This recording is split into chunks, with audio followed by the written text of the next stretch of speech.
જય શ્રી કૃષ્ણ. સર્વ વૈષ્ણવોને મારા ભગવત સ્મરણ. અજ્ઞાનતિમિરાન્ધસ્ય જ્ઞાનાંજન શલાકયા ચક્ષુરુન્મિલિતમેન તસ્મૈ શ્રી ગુરવે નમઃ.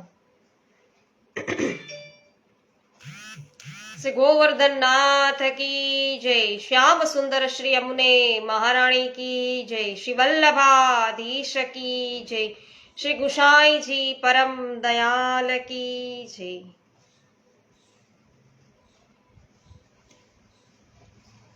સરસ. પવનભાઈ સખિયા, રંજનબેન લુણાગરિયા, જે.આર. વડાલિયા, સર્વ વૈષ્ણવો ઉપસ્થિત થઈ ચૂક્યા છે. સર્વને મારા જય શ્રી કૃષ્ણ. સ્વાગત છે.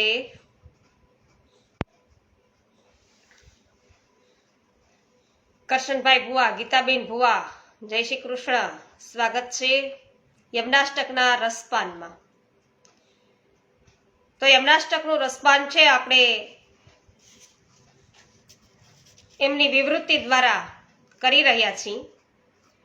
કૃષ્ણાબેન સુદાણી, જય શ્રી કૃષ્ણ. સ્વાગત છે. તો આજે શ્લોક બીજો લઈએ છીએ યમનાષ્ટકનો. મૂળ શ્લોક કેવો છે જોઈએ. કલિંદગીરી મસ્તકે પતદ મંદ પુરોજ્વલા વિલાસ ગમનોલ્લસત પ્રકટ ગંડ શૈલોન્નતા સઘોષ ગતિ દંતુરા સમધિરૂઢ દોલોતમા મુકુંદ રતિ વર્ધિની જયતિ પદ્મ બંધો સુતા. એનું પદ્માનુવાદ કરીએ તો, કલિંદગીરીને શિર પડત પુર ધોધે દીપી વિલાસ ગતિ મહાલતી પ્રકટ ગંડ શૈલે ઊંચી હિંડોલ ડગ ગાજતી સુભગ પાલકી શું ચઢી હજો જઈ રવિ સુતે પ્રભુજીની પ્રીતિવર્ધિની. એને કહેવાય પદ્માનુવાદ. હવે આપણે અન્વયાર્થ જોઈએ. પરેશભાઈ ગજેરા, જય સ્વાગત છે. ગોપાલભાઈ ગુમલિયા, સ્વાગત છે. લલિતાબેન અકબરી, સ્વાગત છે. જયાબેન ઘોડાસરા, શાંતિભાઈ ઘોડાસરા, સ્વાગત છે. કલિંદગીરી મસ્તકે એટલે કે કલિંદ નામના પર્વતના શિખર પર પતદ અમંદ, પતદ મ પ્લસ અમંદ એટલે પુરોજ્વલા, પડતી વખતે તીવ્ર વેગને કારણે ઉજ્જવળ ફીણવાળા પ્રવાહયુક્ત વિલાસ ગમન પ્લસ ઉલ્લાસ પ્રકટ ગંડ શૈલ પ્લસ ઉન્નતા એટલે કે પર્વતના તૂટેલા નાના મોટા શિલાખંડોને પોતાની વિલાસપૂર્ણ ગતિથી બહાર ઉપરની તરફ ઉછળતા, પોતે પણ ઉછળતા ઉછળતા ચાલનારા, સઘોષ ગતિ દંતુરા જલ પ્રવાહના અવાજ દ્વારા વિવિધ રસભાવોને પ્રગટ કરનારા, સમધિરૂઢ દોલોતમા ઊંચી નીચી શિલાઓ પરથી પસાર થવાથી જાણે પાલખીમાં સવાર થઈને પધારતા, મુકુંદ રતિ વર્ધિની ભગવાન મુકુંદમાં પ્રેમ વધારનારા, પદ્મબંધો સુતા કમળ પ્રિય, કમળના મિત્ર છે, કમળના મિત્ર સૂર્યની પુત્રી શ્રી યમુનાજી જયતિ એટલે કે જય ઉત્કર્ષ પામે છે. શ્લોકનો ભાવાર્થ જોઈએ વૈષ્ણવો. તો શ્રી યમુનાજી કલિંદ નામના પર્વતના શિખર પર પડે છે ત્યારે તીવ્ર વેગના કારણે ઉજ્જવળ ફીણયુક્ત પ્રવાહવાળા જણાય છે.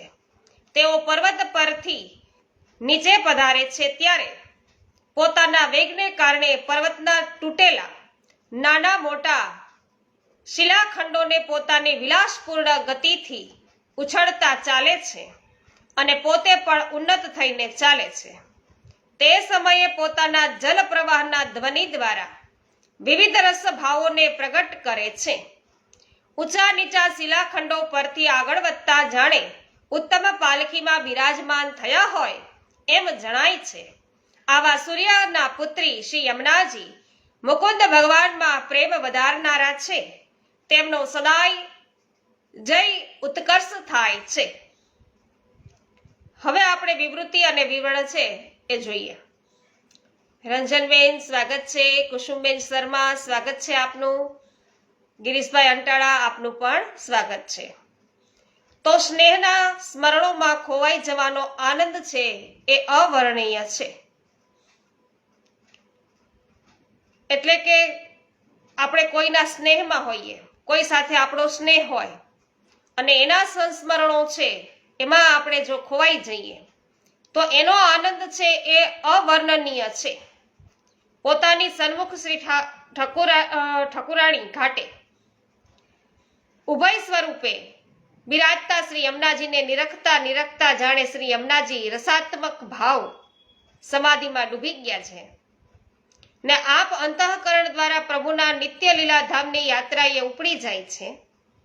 એટલે કે યમુનાજીના દર્શન થતા જ તેઓ નિત્ય લીલાધામ છે એમાં પહોંચી ગયા હોય એવું લાગી રહ્યું છે.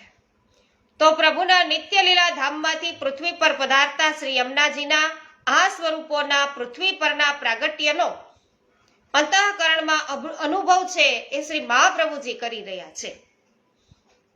આપના અંતઃકરણમાં જાણે શ્રી યમુનાજીના પ્રાગટ્યનો સમય છે એ સમયનો દિવ્ય આનંદોત્સવ, નંદ મહોત્સવ છે એ ઉજવાઈ ન રહ્યો હોય એવું લાગી રહ્યું છે. તો નંદ મહોત્સવમાં ઉછળતા દહીં પ્રસાદની જેમ આપના મુખમાંથી આ બીજો શ્લોક છે એ શબ્દ પ્રસાદ ઉછળતો પ્રગટ થાય છે. શ્રી ગુસાઈજી આદિ શ્રી આચાર્ય ચરણો આપણને એ શબ્દ પ્રસાદ લૂંટાવી રહ્યા છે. ત્યારે આપણે એ ઝીલતા આ આનંદોત્સવને આપણા અંતઃકરણમાં અનુભવીએ. અહીં ફરીથી એક વાત બરાબર યાદ રાખી લેવી જોઈએ કે શ્રી યમુનાજીના જળ સ્વરૂપ અને સ્વામીની સ્વરૂપ બંને અલૌકિક છે. એક દ્રવીભૂત રસ છે તો બીજો છે એ ઘનીભૂત રસ છે. બંને રસ પરસ્પરમાં રહેલા છે અને એક સિક્કાની બે બાજુ જેવા છે.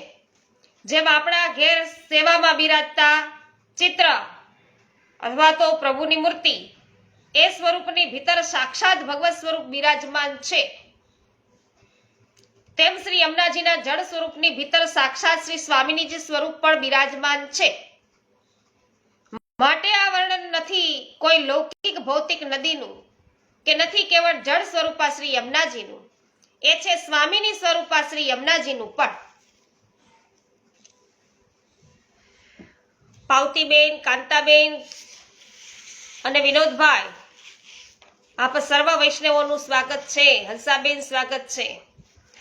આથી શ્રી પુરુષોત્તમજી એવી આજ્ઞા કરે છે કે ભારત વર્ષમાં અનેક નદીઓ છે, યમુના નદી પણ તેમાંની એક હોય તો એ યમુનાની આટલી બધી સ્તુતિ શા માટે કરવી જોઈએ? એનો જવાબ એ છે કે યમુના પહેલી નજરે નદી સ્વરૂપે દેખાય, નદી રૂપે દેખાય છે, પણ અન્ય નદીઓ કરતા તેમની ઘણી બધી વિલક્ષણતાઓ છે. અન્ય નદીઓની જેમ યમુનાનો ઉદ્ભવ નથી. અન્ય નદીઓની જેમ યમુના ભૌતિક સાગરને મળતી નથી. યમુનાનો પ્રવાહ ભૌતિક દ્રષ્ટિથી બીજી નદીઓના જળ પ્રવાહ જેવો જ દેખાતો હોવા છતાં શ્રી યમુનાજીનું આદિદૈવિક સ્વરૂપ વિલક્ષણ છે. એ સ્વરૂપની મહત્તાને કારણે શ્રી યમુનાજીની આ સ્તુતિ કરવામાં આવી છે. શ્રી શ્યામ મનોહરજી શ્રી પુરુષોત્તમજીની આજ્ઞાને સુસ્પષ્ટ કરતા આદિદૈવિક રૂપ છે એ સમજાવે છે. વેદ, ઉપનિષદ વગેરે શાસ્ત્રોમાં ભગવાનના વિરાટ સ્વરૂપનું વર્ણન છે. ભગવાનના વિવિધ અંગોમાં તે અંગના દેવતા વિદ્યમાન છે. જેમ કે ભગવાનના મનમાં ચંદ્ર છે, એ ભગવાનના મનમાંથી ચંદ્રમા છે એ પ્રગટ થયા, તો ભગવાનના નેત્રોમાંથી સૂર્ય પ્રગટ થયા વગેરે. આ વર્ણન તે દેવતાઓના મૂળ આદિદૈવિક સ્વરૂપનું વર્ણન છે. તો વેદોમાં કોઈ દેવરૂપ વર્ણન સર્વસમર્થ પરમાત્મા રૂપે કરવામાં આવ્યું છે, તો ત્યાં વર્ણનને ભગવાનના વિરાટ સ્વરૂપની અંતર્ગત ભગવદ અવયવ રૂપ પરમાત્માનું વર્ણન છે એ સમજવાનું છે. ભગવાને અર્જુનને દિવ્ય દ્રષ્ટિ દ્વારા પોતાના વિરાટ સ્વરૂપનું દર્શન કરાવ્યું હતું. આ દિવ્ય દ્રષ્ટિના અભાવમાં આપણને આ ભગવદ રૂપોના અલૌકિક દર્શન થઈ શકતા નથી, પણ શાસ્ત્ર વચનોથી એની પરોક્ષ સમજ મળે છે. તો વેદના પ્રત્યેક શબ્દોનો પ્રથમ અને સનાતન અર્થ પરમાત્મા આ વિરાટ સ્વરૂપના તે દિવ્ય અવયવ રૂપ છે. સૃષ્ટિની રચના સમયે પરમાત્મા પોતાના આ નામોના અર્થ રૂપે આધ્યાત્મિક અને આદિ ભૌતિક આકાર પણ ગ્રહણ કરે છે. આથી પરમાત્માના આધ્યાત્મિક અને આદિ ભૌતિક રૂપો વૈદિક શબ્દોના દ્વિતીય અર્થ છે. વેદના પ્રથમ અર્થરૂપ પરમાત્માની આધિદૈવિક સૃષ્ટિ છે. જેમાં ભગવાનના ચરણ પદ્મજા ગંગાનું આધિદૈવિક દેવી સ્વરૂપ છે. ગંગાજળ એમનું આદિ ભૌતિક સ્વરૂપ છે અને પાપ નિવૃત્તિનું જે સામર્થ્ય એ એમનું આધ્યાત્મિક સ્વરૂપ છે. તો શ્રી ગુસાઈજી આજ્ઞા કરે છે કે રવિ મંડળમાંથી શ્રી યમુનાજી કલિંદ પર્વત પર પધાર્યા.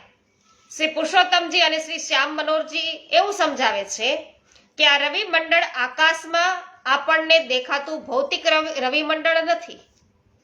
ભૌતિક રવિ મંડળનું આધ્યાત્મિક સ્વરૂપ છે એ વેદત્રયી છે તથા આ ભૌતિક રવિ મંડળમાં અંતર્યામી સ્વરૂપે આનંદમય પરમાત્મા નારાયણ બિરાજમાન છે.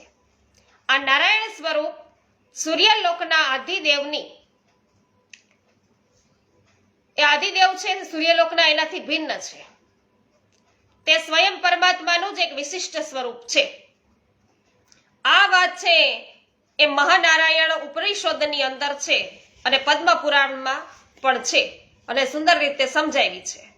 તો બ્રહ્મસૂત્રો પરના પોતાના અણુભાષ્યમાં પણ શ્રી મહાપ્રભુજી આ હકીકત છે એ સમજાવે છે.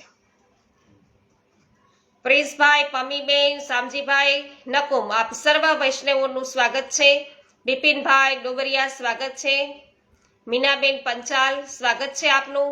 યમનાષ્ટકના રસપાનમાં જ્યોતિબેન મોહતા આપનું પણ સ્વાગત છે. તો પદ્મપુરાણમાં કહ્યું કે ઋક, યજુઃ અને સામ વેદોની ત્રયીને આદિત્ય કહેવામાં આવે છે. આ વેદ ત્રયીના યોગ્ય જ્ઞાન અને પ્રમાણને સ્વીકારીને આપણા કર્તવ્યનો નિર્ણય કરવો તેને સંજ્ઞા કહે છે. આ સંજ્ઞાથી જે ધર્મ ઉત્પન્ન થાય છે તેને ધર્મરાજ કહે છે.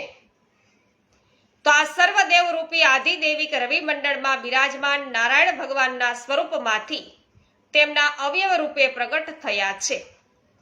તેમાંથી પ્રગટ થયેલા શ્રી યમુનાજી પરમાત્માના પરમધામ એવા અક્ષર બ્રહ્મમાં બિરાજમાન અગણિત સચ્ચિદાનંદ રૂપ પૂર્ણ પુરુષોત્તમ કે જેમને ઉપનિષદોએ સ્વરૂપ બ્રહ્મ કહ્યા છે તે જ સ્વરૂપ છે. મહર્ષિ વશિષ્ઠ એવું કહે છે, દરરોજ સૂર્ય પોતાની પ્રિય પુત્રી યમુનાને ખોળામાં લઈ ઉદયાચળથી અસ્તાચળ સુધી ફેરવી લાવે છે. તેથી દરરોજ યમુના સૂર્યોદય સમયે ઉદયાચળના પ્રદેશમાંથી પૃથ્વી પર પધારે છે અને સૂર્યાસ્તના સમયે અસ્તાચળના પ્રદેશમાંથી આકાશ તરફ પાછા જાય છે. તેથી યમુનાની જળ રાશિ છે એ અક્ષય રહે છે અને રેતની જેમ ફરી ફરીને આવતી જતી રહે છે. પુરાણોમાં કલિંદ પર્વતે કરેલી પ્રાર્થનાની વાત પણ છે. તે અનુસાર શ્રી યમુના પૃથ્વી પર સૌપ્રથમ કલિંદ પર્વત પર પધાર્યા માટે કાલિંદી નામથી વિખ્યાત થયા. તો શાસ્ત્રોએ બતાવેલા યમુનાજીના આધિદૈવિક પૂર્ણ પુરુષોત્તમ સ્વરૂપ અને મહાત્મને નજર સામે રાખીને શ્રી મહાપ્રભુજી અને શ્રી ગુસાઈજીએ શ્રી યમુનાજીના આધિદૈવિક સ્વરૂપનું જ વર્ણન કર્યું છે, આદિ ભૌતિક સ્વરૂપનું નહીં. યમુના જળ જેમ જ વર્ષા જળ પણ સૂર્યકુળો દ્વારા પૃથ્વી પર વરસાવાય છે અને પૃથ્વી પરથી આકાશ તરફ ખેંચાય છે. પરંતુ બંનેમાં મૂળભૂત તફાવત એ છે કે વર્ષા જળના આગમનની પ્રક્રિયા ભૌતિક સ્વરૂપની છે, જ્યારે શ્રી યમુનાજીના આગમનની પ્રક્રિયા ભૌતિક સ્વરૂપની નથી. કલિંદ પર્વત પર શ્રી યમુનાજીનું અવતરણ સૂર્યની પરિભ્રમણની ગતિને કારણે નથી, પરંતુ અલૌકિક પ્રકારથી છે. આથી સિદ્ધ થાય છે કે શ્રી યમુનાજીનું પ્રાગટ્ય કેવળ આધિભૌતિક સૂર્યમંડળમાંથી નથી, પરંતુ તેની ભીતરમાં બિરાજમાન ભગવાન નારાયણ તો ભગવાન નારાયણના સ્વરૂપમાંથી છે. આમ શ્રી ગુસાઈજીએ સ્પષ્ટ કરેલો શ્રી યમુનાજી છે એના પ્રાગટ્યનો પ્રકાર શ્રી પુરુષોત્તમજી અને શ્રી શ્યામ મનોહરજી વધારે સ્પષ્ટ કરી આપ્યો. શ્રી હરિરાયજી અને દ્વારકેશજી એવું બતાવે છે કે સ્વરૂપ અને પ્રાગટ્ય એ બંને બાબતોમાં શ્રી કૃષ્ણ અને શ્રી યમુનાજી વચ્ચે એક સરખી સમાનતા છે, જે બંનેના સ્વરૂપોને અભેદ સિદ્ધ કરે છે. જેમ શ્રી કૃષ્ણનું પ્રાગટ્ય વસુદેવ દેવકીના વિરહથી તપેલા હૃદયોમાંથી થયું, તેમ શ્રી યમુનાજીનું પ્રાગટ્ય પણ તાપાત્મક રવિમંડળમાં બિરાજમાન નારાયણના હૃદયમાંથી થયું. જેમ ભગવાન વસુદેવ દેવકીને આપેલા વરદાનને યાદ કરાવી અને નંદ યશોદાના ગૃહે સર્વાત્મા ભાવવાળા ભક્તોની વચ્ચે ગોકુળ વ્રજમાં પધારી ગયા, તેમ શ્રી યમુનાજી પણ કલિંદ પર્વતને આપેલા વરદાનને સત્ય કરવા તેના પર અવતરણ કરી અને શ્રી કૃષ્ણની ક્રીડા સ્થળી એવા વ્રજમાં સર્વાત્મા ભાવવાળા વ્રજ ભક્તો વચ્ચે પધારી ગયા. જેમ ધર્મી સ્વરૂપ ભગવાન શ્રી કૃષ્ણ મથુરા પાછા ન પધારતા સદા માટે વ્રજ ભક્તોના હૃદયમાં વ્રજમાં બિરાઈ જ્યાં, તેમ ધર્મી સ્વરૂપા શ્રી યમુનાજી પણ વ્રજ મંડળને છોડીને આગળ પધાર્યા નથી. જેમ વ્યાપી વૈકુંઠ છે એ વ્યાપી વૈકુંઠને સર્વવ્યાપી માનવા છતાં ત્યાંથી ભગવાન ભૂતળ પર પ્રગટ થયાનું સ્વીકારવામાં આવ્યું છે, તેમ સમષ્ટિના અંતર્યામી એવું નારાયણ સ્વરૂપ પણ વ્યાપક હોવા છતાં તેમના હૃદયમાંથી કલિંદ પર્વત પર થતા શ્રી યમુનાજીના અવતરણના પ્રગટ દર્શન થાય છે. જેમ શ્રી કૃષ્ણ મેઘશ્યામ વર્ણના છે, તેમ શ્રી યમુનાજી પણ મેઘશ્યામ વર્ણના છે. શ્રી દ્વારકેશજી કહે છે કે જેમ વસુદેવજી અને નંદરાયજી એ ભગવાનના બે પિતા રૂપે પ્રત્યક્ષ છે, તેમ શ્રી નારાયણ અને કલિંદી પર્વત શ્રી યમુનાજીના બે પિતૃ રૂપે છે. આમ શ્રી કૃષ્ણ અને શ્રી યમુનાજીનું એકરૂપત્વ છે એ સિદ્ધ થાય છે. શ્રી હરિરાયજી શ્રી ગુસાઈજીની વિવૃત્તિને સ્પષ્ટ કરતા શ્રી યમુનાજીના અવતરણનો પ્રકાર છે એ સમજાવે છે. સૂર્યમંડળમાં બિરાજમાન આનંદમય નારાયણના હૃદયમાંથી દ્રવીભૂત રસ રૂપે પ્રગટ થયેલા શ્રી યમુનાજી તાપાત્મક રવિમંડળથી કલિંદ પર્વત પર પધાર્યા માટે શ્રી મહાપ્રભુજીએ આ શ્લોકની પ્રથમ પંક્તિમાં એનું વર્ણન કરતા કહ્યું કે કલિંદ પર્વતના મસ્તકે શ્રી યમુનાજી અત્યંત વેગથી પધાર્યા. જ્યારે જળ છે એ ખૂબ ઊંચાઈથી નીચે તરફ ઉતરી આવે ત્યારે તેનો વેગ છે એ અનેક ગણો વધી જાય અને પરિણામે તે જળમાં ફીણ પેદા થાય છે અને નીચે તરફ વહેતા પ્રવાહમાં અધિક વેગ આવે છે. આથી આ જલ પ્રવાહ દૂધ જેવો ઉજળો લાગે છે. શ્રી યમુનાજી જલ સ્વરૂપે પણ શ્યામ વર્ણના છે, છતાં અતિ વેગથી જળ સ્વરૂપે કલિંદ પર્વત પર પધારતા વેગને કારણે તીવ્ર બનતા તેમના જલ પ્રવાહમાં ઉત્પન્ન થતા દૂધ જેવા ઉજળા ફીણોની તેઓ છે એ ગૌર વર્ણના હોય એવા દર્શન આપી રહ્યા છે.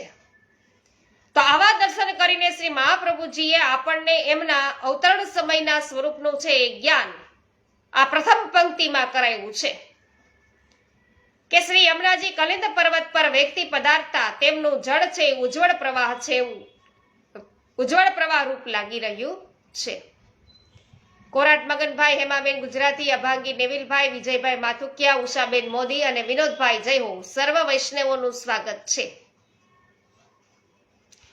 શ્રી યમુનાજી વ્રજ મંડળમાં શ્રી ઠાકોરજીની પાસે જવા પૃથ્વી પર પધાર્યા છે.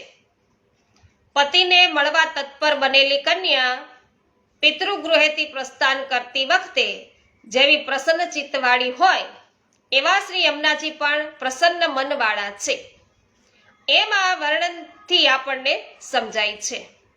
શ્યામ નારીને અતિ આનંદ થતા તેના મુખ ઉપર જ્યારે હાસ્યની છોડો ઉછળે ત્યારે તેનું શ્યામ મુખ પણ ઉજ્જવળ થાય છે.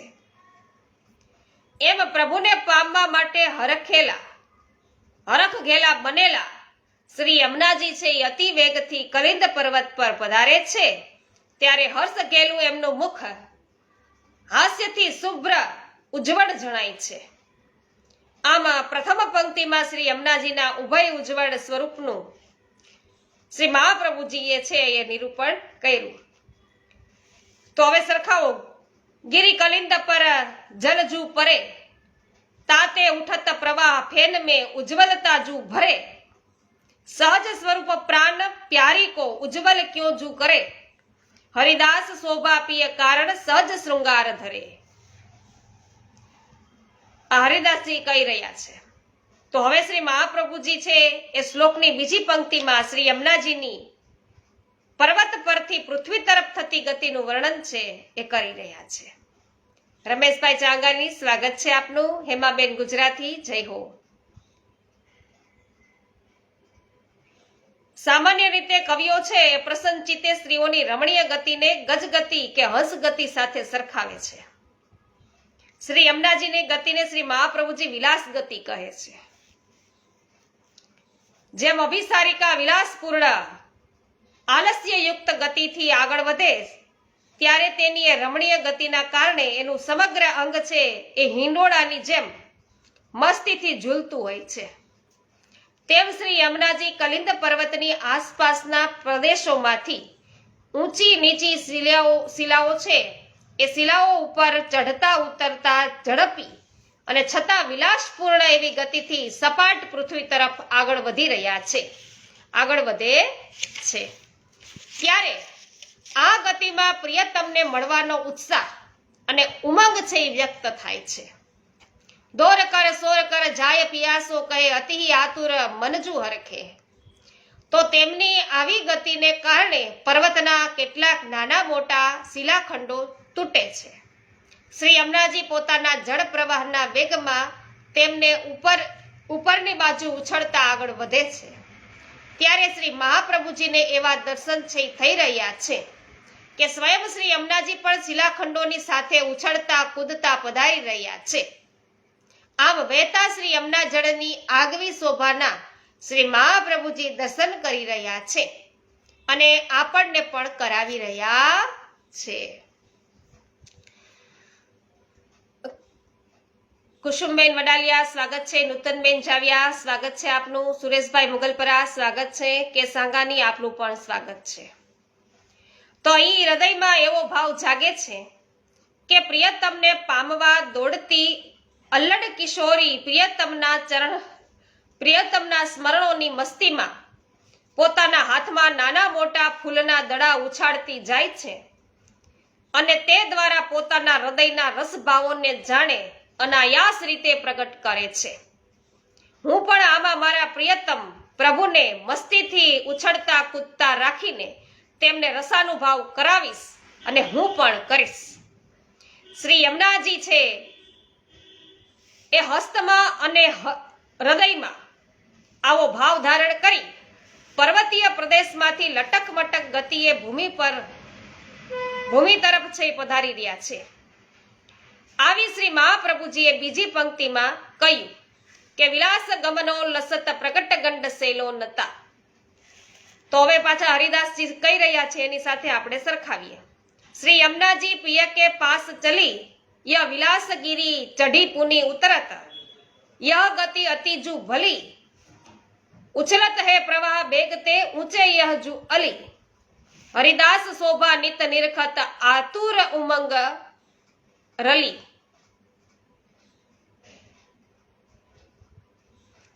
સમજી ગઈ નૂતનબેન?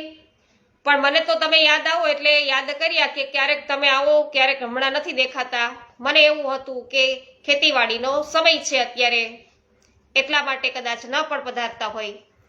રજનીકભાઈ ચીખલિયા આપનું સ્વાગત છે.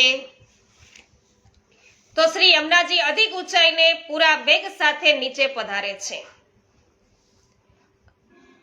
અધિક ઊંચાઈથી પૂરા વેગ સાથે નીચે પધારે છે અને ત્યારે તેમના અવતરણની જગ્યાએ ઊંડો ખાડો બની જાય છે અને પ્રવાહના વેગથી તૂટીને પડેલા શિલાખંડો એના માર્ગમાં નાના નાના ટુકડા બનીને જમા થાય છે. તેને કારણે આ પર્વતીય ભૂમિ ઊંચી નીચી બને છે.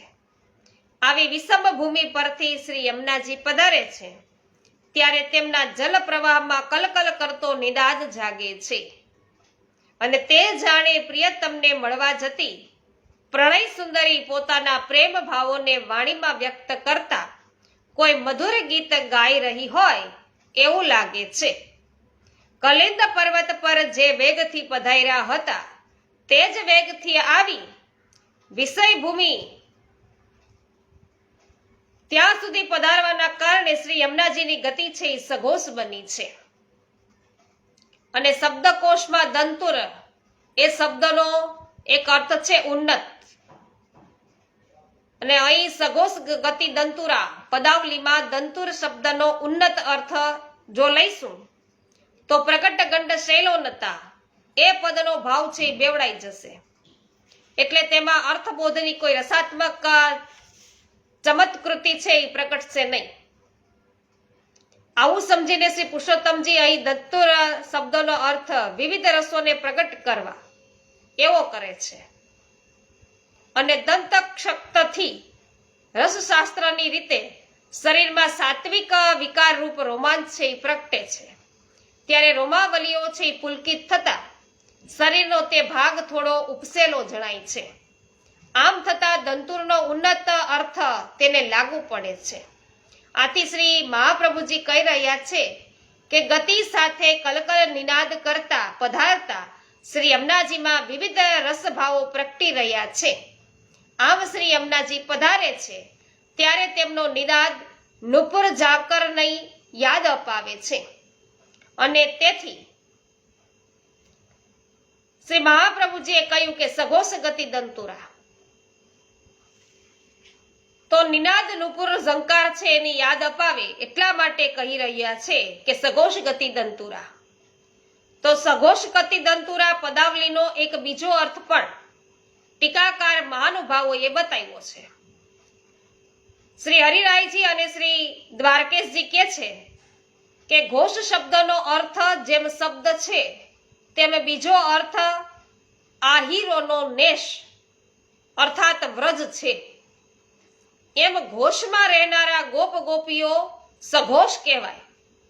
તો આ સઘોષ વ્રજવાસીઓ વ્રજમાં શ્રી યમુનાજીના કિનારે સ્નાન સહિત વિવિધ કાર્યો માટે આવે છે. ત્યારે ત્યાં વિવિધ રસાત્મક ભાવો છે એ પ્રગટ થાય છે. અને પ્રભુની નિત્ય લીલામાં આવા વ્રજ સાથે શ્રી યમુનાજીનો નિત્ય સંબંધ છે. પણ પૃથ્વી પર વ્રજ મંડળ સતત સમતલ ભૂમિ ઉપર વસેલું છે, પર્વતીય પ્રદેશોમાં નહીં. તેથી અહીં વ્રજવાસીઓના રસાત્મક ભાવોથી યુક્ત શ્રી યમુનાજી છે આવો અર્થ મુખ પર લઈ શકાય નહીં. એવો અર્થ છે આપણે મુખ્ય રૂપે લઈશું નહીં, કારણ કે અહીં બીજો શ્લોક છે એમાં પર્વતીય પ્રદેશ પરથી ભૂમિ તરફ શ્રી યમુનાજીનું અવતરણ સમજાવવામાં આવ્યું છે, નહીં કે સમતલ ભૂમિ પરની ગતિ માટે. તો આ બીજો અર્થ છે એ ગૌણ સ્વરૂપે જ લઈ શકાય.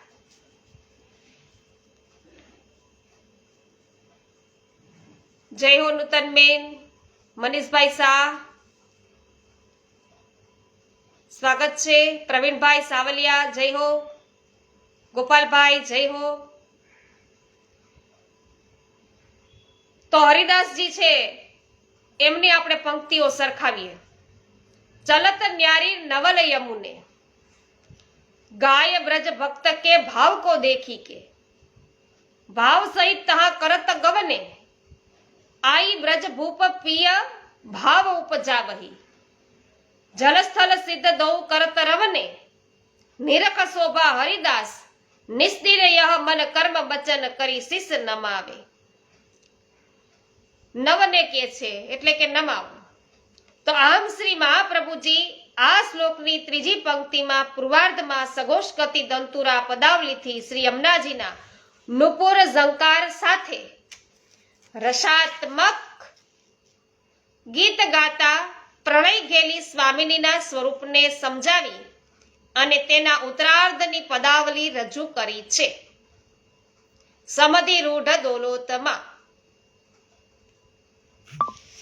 તો મોટી મોટી શિલાઓ પરથી વેતા વેતા શ્રી યમુનાજી જ્યારે નાની શિલાઓ પર થઈ અને વહેવા લાગે છે ત્યારે એવું લાગે છે કે તેઓ કોઈ લટક મટક અને નાની સી પાલખી પર સવાર થઈને ન પધારતા હોય, જેમ નવવધુને પાલખીમાં બેસાડી તેના સાસરે લઈ જવામાં આવે છે, તેમ શ્રી યમુનાજી પણ નવવધુના રૂપમાં પાલખીમાં બિરાજી બ્રજમંડળ તરફ છે એ પોતાના સસુરાલમાં જાણે પધારી રહ્યા છે. તો મોટી શિલાઓ પરથી યમુના જળ છે એ વહે છે ત્યારે ઉછળતું લાગે છે, અને નાની શિલાઓ પરથી વહે છે ત્યારે નીચે તરફ લચકતું નમતું લાગે છે. આથી એવો ભાવ જાગે છે કે આદિ ભૌતિક યમુના જળનો પ્રવાહ જાણે પાલખી છે, અને તેમાં બિરાજીને સ્વામીની સ્વરૂપા શ્રી યમુનાજી વ્રજમંડળ તરફ છે એ પધારી રહ્યા છે. અર્થાત યમુના જળ સ્વરૂપમાં શ્રી યમુનાજીનું આધિદૈવિક સ્વામીની સ્વરૂપ છે એ સમાવિષ્ટ છે, એવું જ આપણે સમજવાનું છે. અને યમુના જળ પ્રવાહને પાલખી દોલોતમા કહેવા પાછળ એક બીજું રહસ્ય પણ છે કે આ જળ પ્રવાહ વ્રજમાં પ્રભુના જલ વિહારના ઉપયોગમાં આવવાનો છે, તેથી તે ઉત્તમ પાલખી રૂપ છે જ. તો અહીં એક પ્રશ્ન જાગે છે, શ્રી યમુનાજી પાલખીમાં બિરાજીને પધારી રહ્યા છે, તો આગળ એમ બતાવ્યું કે એમના પધારવાથી નુપુર ઝંકાર થઈ રહ્યો છે, તો પાલખીમાં બિરાજમાન યમુનાજીના નુપુરનો ઝંકાર કઈ રીતે થાય? તો આનો જવાબ છે એ ત્રણેય ટીકાકારો આ પ્રમાણે આપે છે. સઘોષ ગતિ દંતુરા સમધિ રૂઢ દોલોતમા, આ પદાવલી સંધિ આ પ્રમાણે છૂટી પાડી શકાય. સઘોષ ગતિ દંતુરા પ્લસ અસમધિ રૂઢ દોલોતમા. તો આવો પાઠ સ્વીકારવામાં આવે તો એમ સમજાય કે પ્રિયતમ શ્રી કૃષ્ણને મળવા માટે શ્રી યમુનાજી એટલા બધા અધીરા બન્યા છે કે પાલખીની ગતિ ઘણી ધીમી લાગવાથી તેઓ જાણે પાલખીમાંથી ઉતરીને પાલખીથી આગળ દોડવા લાગે છે. પરિણામે એમના નુપુરનો ઝંકાર છે, નિનાદ છે એ સંભળાય છે. બીજી રીતે કહીએ તો શ્રી યમુનાજીનો જલ પ્રવાહ વ્રજમાં પહોંચે તે પહેલા આપ સ્વામીની સ્વરૂપે વ્રજમાં પધારવા અધીરા બન્યા હોવાથી જલરૂપી પાલખીમાંથી બહાર પધારી અને વ્રજ તરફ દોડી રહ્યા છે. આથી આપશ્રીના નુપુરનો ઝંકાર છે એ સંભળાય છે. તો આ અર્થ છે એ વધારે રસાત્મક છે. ઘડીક પાલખીમાં બિરાજી અને પધારતા અને ઘડીકમાં ચરણોથી દોડતા શ્રી યમુનાજીના ઉત્કંઠ ભર્યા અભિસારિકા સ્વરૂપના શ્રી મહાપ્રભુજી દર્શન કરે છે અને આપણને બધાને કરાવે છે. નંદદાસજી છે એમની કીર્તન સંગતિમાં એવું છે જો કે ભક્ત પર કરી કૃપા શ્રી યમુને જુ એસી, છાંડી નિજ ધામ વિશ્રામ ભૂતલ કિયો, પ્રગટ લીલા દિખાઈ જુ તૈસી. અને હવે શ્રી મહાપ્રભુજી છે એ ચોથી પંક્તિમાં આજ્ઞા કરે છે કે મુકુંદ રતિ વર્ધિની જયતિ પદ્મ બંધો સુતા. તો આ પંક્તિ છે વૈષ્ણવ આપણે આવતીકાલે સમજીશું. 3 પંક્તિ છે આપણે જોઈ છે અને ચોથી પંક્તિ આપણે આવતીકાલે જોઈશું બીજા શ્લોકની. જય હો રંજનબેન.